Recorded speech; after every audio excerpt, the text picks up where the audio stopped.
But now we're going to go back in time, and I'm going to ask you who you think did each of these huge events, okay?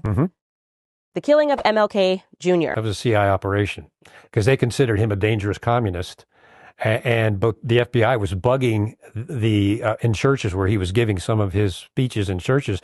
They were bugging the podiums and following him around. He was a top target for elimination. JFK. I think that was a CI hit, and they may have employed some mafia connections to carry it out because that was their mafia assassination program. Exactly. LBJ was very involved in all that in Dallas. And so he was an evil man. He was an evil man. Okay, what about Pearl Harbor? They knew the attack was coming.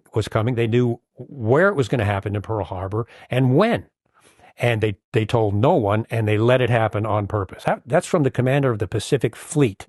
I would say that's a pretty credible witness. So, yeah. That was a false flag. They've admitted that. They admitted they heard it was going to happen. And, how else were you going to get Americans to be on the side of this war? That had nothing to do with us. Which brings us to 9/11. Your opinion? My opinion. As a criminal investigator, as a former CI officer, 9/11 was not the act of a bunch of poorly flight-trained terrorists that executed an unbelievably meticulous piloting of those aircraft. Even pilots, there's pilots for 9/11 Truth now, and they say we could not have done that. Experienced pilots could not have made those maneuvers.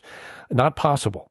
And then we go to the passport issue, and we go to the Tower 7, which was a controlled demolition. Obviously. You talk to any structural engineer, and I have. Well, that was a controlled demolition. I mean, it was perfect. And the fact, I think George W. Bush blacked out, I think it was 40 pages of the 9/11 report dealing with Saudi Arabia. And the report came out, the 9/11 Commission report came out, but those pages were blacked out, and he refused to unredact them.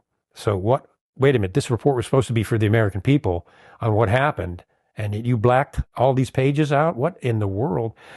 I do not think that it was a bunch of poorly trained or untrained terrorists that did it. I think there was another source behind it. I think it was intentional. And I'm going just from a criminal investigative perspective, just looking at the evidence, what evidence we have, that was an intentional act. And it would fall right into the MO that you and I are talking about. Horrible event, because human life does not matter to the shadow government deep state, or especially the CIA. It does not matter. They're pawns on their chessboard. They don't care that 3,000 people were horribly killed that day, but it achieved the aim of gutting the U.S. Constitution, bringing in the horrific Patriot Act, giving the CIA unthinkable authority for secret prisons and torture beyond waterboarding and secret renditions and all of that.